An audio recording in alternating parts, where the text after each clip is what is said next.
Good morning, Janetta. It's nice to see you again. What brings you in here today? Good morning, Miss Jackson. I just got two things going on in my life that kind of have me a little bit stressful, and I feel like I'm experiencing anxiety. So what's been going on? What are those two things?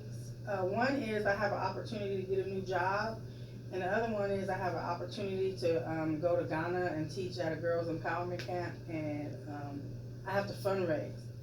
Now the fundraising is making me nervous too, and anxious. But also I'm a little bit nervous about going to rural Ghana too, actually. So, I can totally understand that. yeah. Those feelings are very valid. Mhm. So what I'm hearing is you have a lot on your plate right now.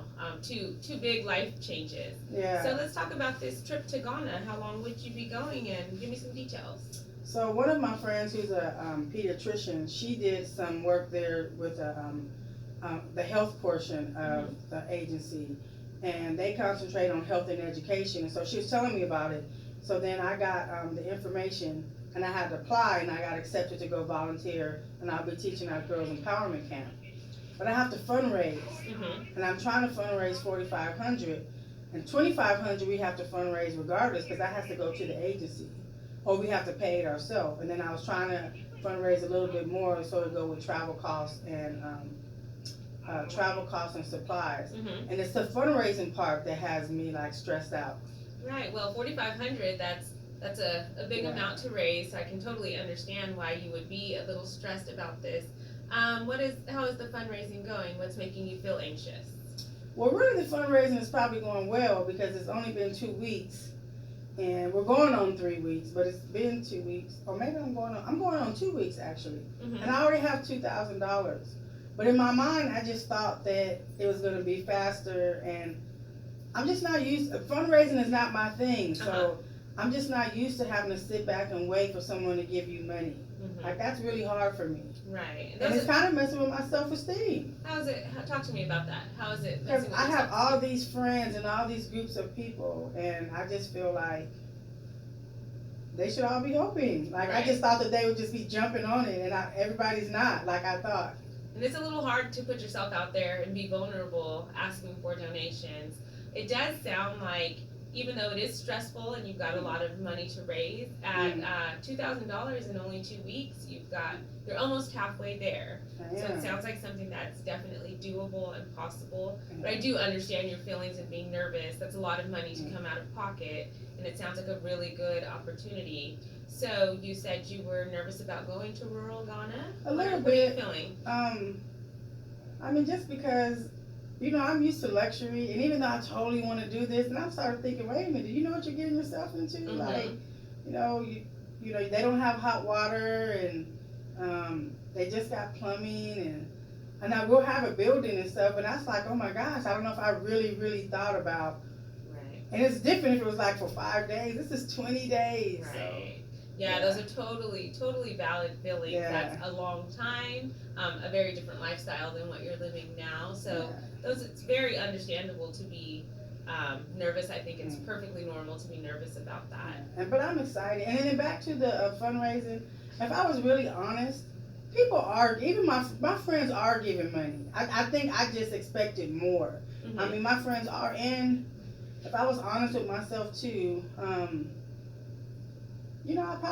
have 2 more months, so there's time for my friends still to give money. Yeah. It's just that it's a humbling experience, and I'm not really used to feeling that way. So what I'm hearing is when you do take a step back and look at the big picture, you are starting to realize that you are well on your way. Yeah. And this is a doable goal. Now you said your other issue that was causing you some anxiety was a possible job change.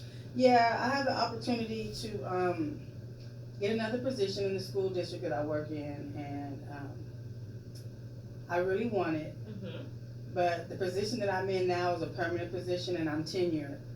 And this other position would be a grant position, and I might have to give up my tenure position. But I've only been tenured for a year, so it's not like I'm giving up 15 years. Right. I'm really only giving up a year. So, but when I go to this new position, it's temporary. They consider it temporary. So I would have to literally work those full 3 years to be able to get myself back to where I am now, and that's a little scary. Okay, so what I'm hearing is this is a big life decision. Sounds sounds like this new position is something that's pretty exciting for you, something that you want to do, but then there's that sense of having your current position, which is current and stable. Yeah. And those are very normal feelings when you are looking at making a life change. How is this manifesting itself physically? Are you having any issues physically, mentally with the stress or the anxiety? It's giving me anxiety. I'm constantly thinking about it, and like, am I gonna make the right decision? And it has me up at night, like God, like even praying, like, how do I know? Like, are you giving me a sign? And how do I know I'm reading the sign right? Do I just leap out on faith? Right. Like, I just don't know. Right. But I want it, and I'm probably gonna take it. Right. It sounds like you're really passionate about this new position. Yeah. When you are having some issues with sleeping, what are some things that you're doing, or can I help you with some strategies? Well, I'm really into yoga, but I probably haven't really been going on a consistent basis for the past 5 months. So the past 2 weeks, I've taken 2 classes each week, just trying to get back to my yin and my yoga. I'm trying to get centered because I feel like my brain is everywhere. And I think that maybe was giving me anxiety. And so, not to mention, since we're just talking, and I put on some weight. I was like, and I've got to get it together. Like, right. So it sounds like you're juggling lots of different things in the air right now, but it also sounds like you're very self-aware, and self-care is hugely important when you've got all these different things going on. I think yoga is a great self-care option to get you centered, to help you find some balance. Right.